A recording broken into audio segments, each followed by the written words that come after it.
आज हम लोग बात करेंगे सीआरपीसी के समन और वारंट के बारे में कि इन दोनों के बीच में क्या डिफरेंसेस होते हैं।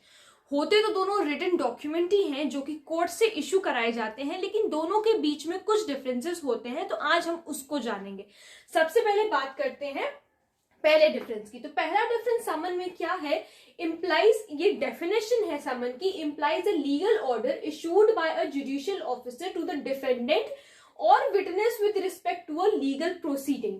किसको दिया जाता है ये रिटन डॉक्यूमेंट, किस तक पहुंचाया जाता है कोर्ट के थ्रू, कोई डिफेंडेंट या फिर कोई विटनेस है, यानी कि जिसके खिलाफ केस फाइल किया गया है या फिर कोई गवाह, उसको ये रिटन डॉक्यूमेंट दिया जाता है।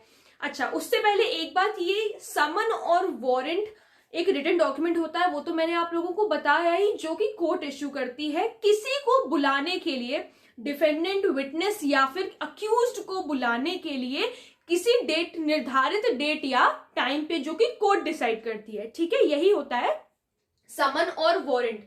लेकिन कुछ डिफरेंसेस होते हैं जिसके बारे में आज हम देख रहे हैं। वारंट क्या होता है, तो समन मैंने बता दिया कि डिफेंडेंट या विटनेस को बुलाने के लिए, कोर्ट में बुलाने के लिए समन हम उसे कहते हैं। ठीक है, लेकिन वारंट क्या होता है, authorization issued by the court that permits the police officer to perform the act. Warrant क्या होता है, वारंट जो रिटन डॉक्यूमेंट होता है वो पहले पुलिस ऑफिसर के पास जाता है, फिर पुलिस ऑफिसर की जिम्मेदारी बनती है कि जो अक्यूज्ड है उसे वो कोर्ट में पेश करे। ठीक है, अब दूसरा डिफरेंस देख लेते हैं, क्या कंटेन करता है summon. Contains an instruction to appear और प्रोड्यूस अ डॉक्यूमेंट और एनीथिंग बिफोर द कोर्ट। वो मैंने आप लोगों को बता दिया, कोई इंस्ट्रक्शन कि आपको पेश होना है, वो समन कंटेन करता है। किसी को, डिफेंडेंट या विटनेस को पेश करने के लिए जो रिटन डॉक्यूमेंट बनाया जाता है उसे हम समन कहते हैं। अब वारंट पे आते हैं, तो कंटेन्स एन ऑथराइजेशन, मतलब कि हायर अथॉरिटी पुलिस ऑफिसर को जब नियुक्त करती है कि आप जाकर के, वारंट निकलता है अक्यूज के खिलाफ, तो contains an authorization to police officer to apprehend the accused. Apprehend का मतलब होता है to arrest for a crime. ठीक है, टू एप्रीहेंड द अक्यूज, यानी कि जो अक्यूज है उसको अरेस्ट करो, और प्रोड्यूस हिम और हर, लड़का या लड़की, उसको कोर्ट के सामने पेश किया जाए। ठीक है, तीसरा डिफरेंस है एड्रेस्ड टू द डिफेंडेंट और विटनेस। ये किसको, समन किसको एड्रेस किया जाता है, डिफेंडेंट को या फिर विटनेस को, जिसके खिलाफ केस फाइल किया गया उसे पेश होने के लिए कहा जाता है, या फिर विटनेस को यानी कि गवाह को। अब इसमें क्या तीसरा डिफरेंस है, it is address to the police officer. इसको पहले किसको दिया जाता है, वारंट पुलिस ऑफिसर को दिया जाता है अक्यूज के खिलाफ, कि पुलिस ऑफिसर का यहां पर काम बनता है कि वो अक्यूज को कोर्ट में पेश करेगा, ये उसकी जिम्मेदारी है, तो it is address to the police officer. Last difference जो ऑब्जेक्टिव है समन का, वो है objective is to notify the person about the legal obligation to appear in the court.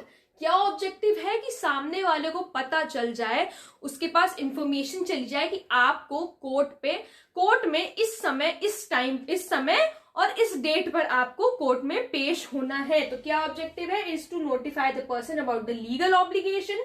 जो कुछ भी लीगल काम होगा कोर्ट के अंदर, उसके लिए आपको कोर्ट में अपेयर होना है। ठीक है, पेश होना है। अब इसका जो लास्ट डिफरेंस है वो क्या है, to bring the accused to the court, यानी कि पुलिस ऑफिसर अक्यूज को कोर्ट में लेकर के जाएगा, आरोपी को, who have ignored the summons, जिसने समन्स पे ध्यान नहीं दिया।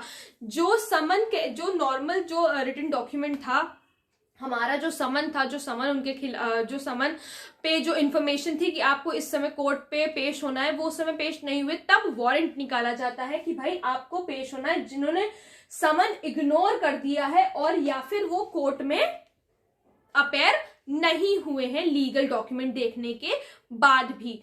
तो कंक्लूजन ये निकलता है कि समन और वारंट दोनों ही रिटन डॉक्यूमेंट हैं, जो कि केस रजिस्टर होने के बाद कोर्ट इशू करती है अक्यूज्ड को, डिफेंडेंट को या फिर विटनेस को कोर्ट में अपेयर कराने के लिए, कोर्ट में पेश होने के लिए कहती है। एक रिटन डॉक्यूमेंट के थ्रू किसी भी डेट या टाइम पर वो कोर्ट निर्धारित करेगी। तो आई होप आप लोगों को समन और वारंट के बीच में डिफरेंस समझ में आ गया होगा।